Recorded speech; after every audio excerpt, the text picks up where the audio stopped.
Hi friends, எல்லோரும் எப்படி இருக்கீங்க? நான் உங்கள் அன்பு தோழி ராஜி. இது வந்துட்டு நவமூலிகை யாகத்துக்கான அப்டேட்டுங்க. வரப்போகிற மே மாதம் வளர்பிறை பஞ்சமி எப்போ வருதுன்னா 2ஆம் தேதி அன்னைக்கு வருது. 1ஆம் தேதி ராத்திரி 7 மணியோட நீங்கள் பெயர்கள் கொடுக்குறதுக்கான டைமிங்ஸ் வந்து முடியுது. நம்ம வீடியோ தொடர்ந்து பார்த்துட்டு இருக்கிறவங்களுக்கு நவமூலிகைனா என்ன, அதுக்கு பெயர்கள் கொடுக்குறதுக்கு என்ன ப்ரொசீஜர், என்ன மாதிரி விஷயங்கள்லாம் தொடர்ந்து பார்த்துட்டு இருக்கிறவங்களுக்கு தெரியும் இந்த 4 இயர்ஸில். ஸோ நீங்கள் வீடியோ புதுசாக பார்க்குறீங்க, உங்களுக்கு இதை பற்றிலாம் தெரியல, பட் எனக்கு இதை பற்றி தெரிஞ்சுக்கணும், இல்லை நாங்களும் கூட பெயர்கள் கொடுக்கணும்னு நினச்சிங்கன்னா இந்த வீடியோலேயே நம்ம வாட்ஸ்அப் நம்பர் நம்ம கொடுத்துருக்கோம். அந்த நம்பரில் நவமூலிகை அப்படிங்கிறத நீங்கள் டைப் பண்ணி அனுப்பிவிட்டிங்கன்னா இதை பற்றின தெளிவான இன்ஃபர்மேஷன் என்னங்கிறது நீங்கள் தெரிஞ்சுக்கலாம். என்ன ஏதுங்கிறது தெரிஞ்சுக்கோங்க, புரிஞ்சுக்கோங்க. தேவைப்படும் பட்சத்தில் உங்கள் பெயர்கள் நீங்கள் கொடுக்கலாம். அவசியம் ஊர் பெயர் போட்டு அனுப்பணும். நீங்கள் கோரிக்கை அனுப்புகிறீங்க இல்லையா, எனக்கும் பெயர்கள் கொடுக்குன்னு நினைக்கிறவங்க நீங்கள் எந்த ஊர்லேருந்து மெசேஜ் பண்ணுறீங்களோ அந்த ஊர் பெயர் போட்டு அவசியம் அனுப்பணும். அதை மறந்துடாதீங்க, சரிங்களா? அப்புறம் வந்துங்க, இன்றைக்கி கூட ஒரு சகோதரி அவங்களோட அனுபவங்களை சொல்லியிருக்காங்க. அவங்க என்ன சொல்கிறாங்க அப்படிங்கிறத கேட்டுட்டு, இன்றைக்கி தேர்ஸ்டே, அதாவது செவ்வாய்க்கிழமைக்கு எந்த அளவுக்கு வந்து ஒரு மகிமை இருக்கும், செவ்வாய்க்கிழமை முருகன் வழிபாடு செஞ்சால் நிறைய விஷயங்கள் நடக்கும் அப்படிங்கிறது நம்ம தெரிஞ்சிருக்கோம். பட் வியாழக்கிழமைங்கிறது ரொம்ப பவர்ஃபுல்லான டேங்கிறது நம்மளோட பல வீடியோக்களை நான் சொல்லியிருக்கேன். இந்த வியாழக்கிழமையில செய்ய வேண்டிய ஒரு முக்கியமான விஷயம், இதுவும் தெரிஞ்சு வச்சுக்கோங்க அப்படிங்கிற மாதிரி நான் சொல்லியிருக்கேன். இது ரொம்ப பவர்ஃபுல்லாக கை கொடுக்குங்க. நிறைய பேர் செஞ்சுருக்காங்க. இது கோவிலில் சொன்ன ஒரு முறை, கோவிலில் வந்து எனக்கு பர்சனலாக சொன்ன ஒரு மெத்தடு, அது வந்து நான் இன்றைக்கி சொல்லியிருக்கேன். இது வந்து ஒருத்தங்க செய்யும் போது நான் பார்த்தேன். நான் அப்போ வந்து இந்த கோவிலில் இருக்கவங்க எனக்கு சொன்னது, இந்த மாதிரி விஷயம் இதில் இருக்குமா, நல்ல பவர்ஃபுல்லாக ஒர்க் அவுட் ஆகும் அப்படிங்கிற மாதிரி. ஸோ அதுதான் உங்களுக்கு நான் சொல்லான்ட்டு இருக்கேன்.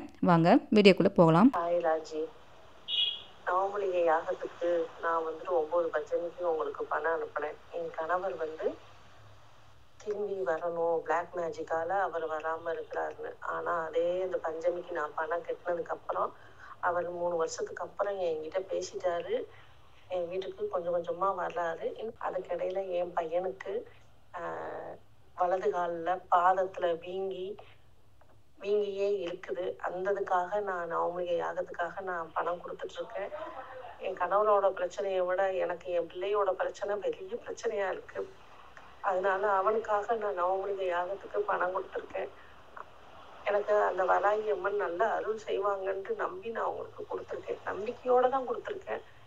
எனக்கு நல்ல என் குழந்தைக்கு ஆள் சரியாகி நல்லபடியாக ஆயிடணும், அதுக்கு அருள் புரியணும். தேங்க்ஸ் ராஜி. இந்த நவமூலிகை யாகத்தை நீங்கள் தொடர்ந்து செஞ்சுட்டு வர்றது ரொம்ப தேங்க்ஸு. ரொம்ப ரொம்ப நன்றி ராஜி. நன்றிம்மா, எனக்குமே ரொம்ப சந்தோஷமாக இருக்குது. அவங்க கணவர் வந்து பிளாக் மேஜிக்னால் பாதிக்கப்பட்டிருந்தாங்க. அது சரியாகணும் அப்படின்னு அவர் நல்லபடியாக திரும்பி வரணும். ஏன்னா அவங்கள விட்டு போயிட்டாங்க, அவங்களே திரும்பி வரணும் அப்படிங்கிறக்காக தான் அவங்க பெயர்கள் கொடுத்தாங்க. அது நடந்துருச்சு. இப்போ அடுத்தது அவங்க பையனுக்காக வேண்டி கொடுத்துருக்காங்க. அந்த காலில் ஏதோ பிரச்சனைன்னு. நீங்கள் எல்லோரும் வீடியோ பார்க்குறவங்க அந்த அண்ணாக்காக வேண்டி, அவங்க கணவருக்காக வேண்டியும் இவங்களோட பையனுக்காக வேண்டியும் அந்த கால் உபாதைகள் எல்லாம் நல்லபடியாக சரியாகணும்னு நீங்கள் விளக்கு வைக்கும்போது எல்லாரும் சேர்ந்து வேண்டிக்கோங்க. நானும் வேண்டிக்கிறேன். நம்ம எல்லாரும் கேட்குறது கண்டிப்பாக நடக்கும். வராகியனோட அருளால் சாத்தியமில்லாத எவ்வளோ விஷயங்கள் சாத்தியமாக்கிட்டு இருக்காங்க, அம்மா நடந்துட்டுருக்குங்கிறது நம்ம வீடியோ பார்க்குறவங்களுக்கு, தொடர்ந்து பார்த்துட்டு இருக்கிறவங்களுக்கு தெரியும். அதனால் எல்லாருமே ப்ரேயர் பண்ணிக்கோங்க. வராகி அன்னைக்கு நன்றிகளை சொல்லுங்கம்மா, அது போதும். இப்போ இன்றைக்கி நம்ம சொல்ல போகிற அந்த மெத்தட் என்னென்னா முருகன் வழிபாடு. வியாழக்கிழமை அன்னைக்கு முருகன் வழிபாடு செய்கிறதுனால என்ன நன்மைகள் நடக்குது, செவ்வாய்க்கிழமையை விடவா வியாழக்கிழமைக்கு ஒரு சக்தி அப்படின்னு கேட்டிங்கன்னா, உண்மையாகவே வியாழக்கிழமைக்கு வந்து பயங்கர பவர்ஃபுல் இருக்குது முருகன் வழிபாடு பண்ணுறக்கு. நீங்கள் திருச்செந்தூர் கோவிலுக்கெல்லாம் போகிறவங்கள நீங்கள் கவனிச்சிங்கன்னா பர்டிகுலராக அந்த வியாழக்கிழமை அன்னைக்கு தான் அங்கே போகணும்னு நினைப்பாங்க. ஏன்னா அது குருஸ்தலம். நம்மளோட வீடியோவில் நான் சொல்லியிருக்கேன், அது வந்து குருஸ்தலம்.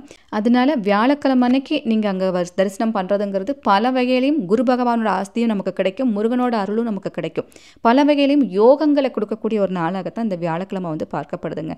ஸோ இந்த நாளில் அப்போ நம்ம என்ன செஞ்சால் நமக்கு நிறைய விஷயங்கள் நன்மையாக முடியும் அப்படிங்கிறது இன்றைக்கி நான் சொல்லியிருக்கேன்.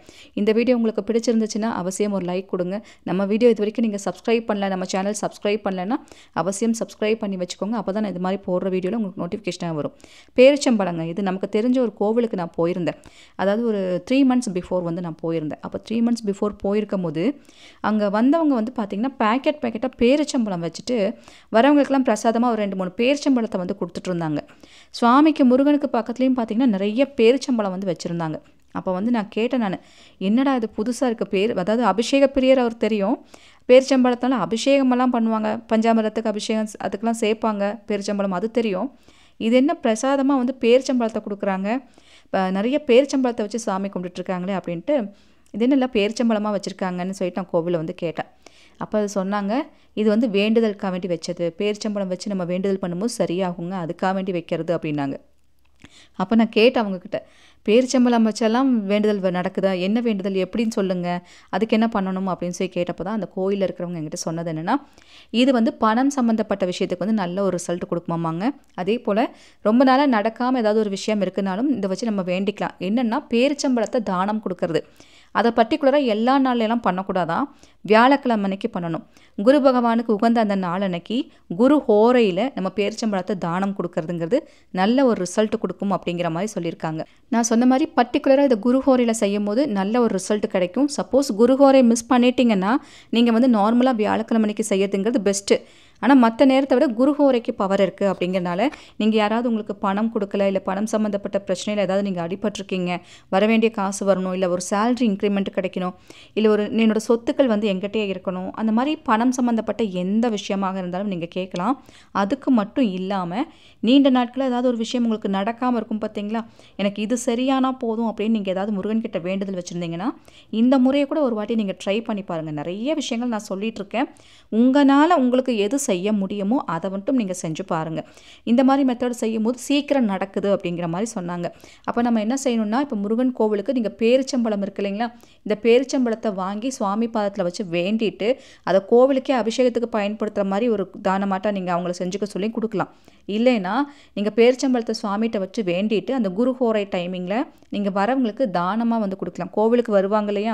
பிரசாதமெல்லாம் குடுப்பாங்கல்ல, அந்த பிரசாதம் குடுக்குற டைம்ல ஒரு 2, 3 பேரிச்சம்பழத்த எடுத்து நீங்க பிரசாதமாக இது வரவங்களுக்கு குடுக்கலாம். குரு ஹோரை டைம் வியாழக்கிழமை எப்பல்லாம் இருக்குங்கிறது உங்களுக்கு பிக்சர்ல காமிச்சிருக்கேன். காலையில 6 to 7, மதியம் 1 to 2, ராத்திரி 8 to 9. இந்த 3 நேரங்கள் தான் எப்பவுமே வியாழக்கிழமை அன்னைக்கு குரு ஹோரை வரும். இந்த டைமிங்க நீங்க நோட் பண்ணி வச்சுக்கோங்க. ஏன்னா பர்ட்டிகுலரா அவங்க சொன்னது, அந்த ஹோரை டைம்ல செஞ்சா நல்லா இருக்குங்க. குரு ஹோரை டைம்ல வியாழக்கிழமை செய்யறது நல்லா இருக்கும் அப்படிங்கிற மாரி சொல்லியிருக்காங்க. நீங்க இந்த டைமிங்க நோட் பண்ணி வச்சுட்டு, உங்கனால முடிஞ்சதுன்னா இன்னைக்கே கூட செய்யுங்க. இந்த வீடியோ பார்த்து முடிச்சோனே கூட செய்யலாம். உங்களுக்கு மதியம் 1 to 2 டைமிங் இருக்கு.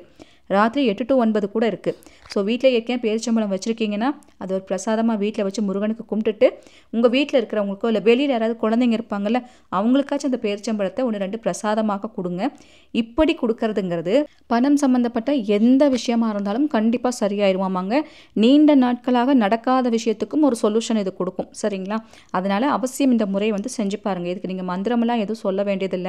மற்றபடி வேற எதுவும் பண்ண வேண்டாம். ஜஸ்ட் நீங்க வீட்ல எப்பவும் போல பூஜை பண்ணிட்டு, இந்த பேரிச்சம்பழத்த குடுத்தாலே போதும். அதேபோல வீடியோல நான் சொல்ற விஷயத்த கவனிச்சு பாருங்க. ஏன்னா நம்ம வீடியோல நான் எதெல்லாம் சொல்றேனோ, நீங்க அத ஸ்கிப் பண்ணி பார்த்தீங்கன்னா உங்களுக்கு புரியாது. சரிங்களா? நீங்க அதே டவுட்ட தான் வந்து கமெண்ட் பாக்ஸ்ல கேட்குறீங்க. அதனால நீங்க கவனிச்சு பார்த்தா தான் உங்களுக்கு புரியும். சரிங்களா? இந்த விஷயம் செய்யறதுக்கு எதுவும் ரூல் எல்லாம் இருக்கான்னா, கண்டிப்பா நீங்க சுவாமி கோயில்ல போய் செய்ய போறீங்க. சுவாமிக்கு வச்சு செய்யணும்னா, முறைப்படி அதற்கு என்னென்ன விஷயங்கள்லாம் செஞ்சுட்டு பண்ணணுமோ அப்படிதான் செய்யணும். பீரியட்ஸ் ஆயிருக்கக்கூடாது, நான்வெஜ் சாப்பிடாம சுத்தமா செய்யணும். இத நீங்க வாரம் செஞ்சுட்டு வரும்போது 1, 2 வாரத்திலே உங்களுக்கு ஒரு ரிசல்ட் கிடைக்குமாமாங்க. இப்போ ஒரு சிலர்லாம் வேலைக்கு போயிட்டுருக்கீங்க, சேலரி ஹைக் ஆகணும்னு நினச்சலாம் வேண்டுனீங்கன்னா, இந்த மெத்தட்லாம் ட்ரை பண்ணி பாருங்க. ஏதாவது சொத்து சம்மந்தப்பட்ட விஷயத்துலாம் பிரச்சனை இருக்குன்னு நினைப்பீங்கல்ல, அதுக்கு நீங்க இத யூஸ் பண்ணலாம். பணம் குடுக்க வேண்டியவங்க தரவே மாட்டேங்கிறாங்க, ரொம்ப நாளா பிரச்சனை பண்றாங்கன்னு நினைப்பீங்கல்ல, அதுக்கு நீங்க இத ட்ரை பண்ணலாம். அது மாரி உங்களோட சொத்துக்கள், உங்களோட பணம், செல்வாக்கு இன்னும் உயரணும். அது வந்து எங்கிட்டயே தங்கியிருக்கணும். அப்படி நினைச்சாலும் இந்த மெத்தட்லாம் நீங்க ஃபாலோ பண்ணலாம். சரிங்களா? ஒரு வியாழக்கிழமையிலும் குரு ஹோரையில இத செஞ்சுட்டு வாங்க. கம்ப்ளீட்டா ஒரு ரிசல்ட்டுங்கிறது தெரியும். இது கோயில்ல சொன்ன ஒரு முறை. அதனால உங்ககிட்ட நான் சொல்றேன். நிறைய விஷயங்கள் ஷேர் பண்ணியிருக்கேன். எதெல்லாம் நன்மையா இருக்கோ அதெல்லாம் எடுத்துக்கோங்க. முடிஞ்சத செய்யுங்க. ஐ திங்க் நான் சொன்ன இந்த இன்ஃபர்மேஷன் உங்களுக்கு பயனுள்ள வகையில் இருக்குங்கிறது நம்புறேன். பிடிச்சிருந்தா ஒரு லைக் பண்ணுங்க, உங்க ஃப்ரெண்ட்ஸுக்கும் ஷேர் பண்ணுங்க. இது போல பல இன்ஃபர்மேஷன் சொல்றதுக்கு நான் காத்துட்டே இருக்கேன். உங்கள் அன்பு தோழி ராஜி. Thank you so much.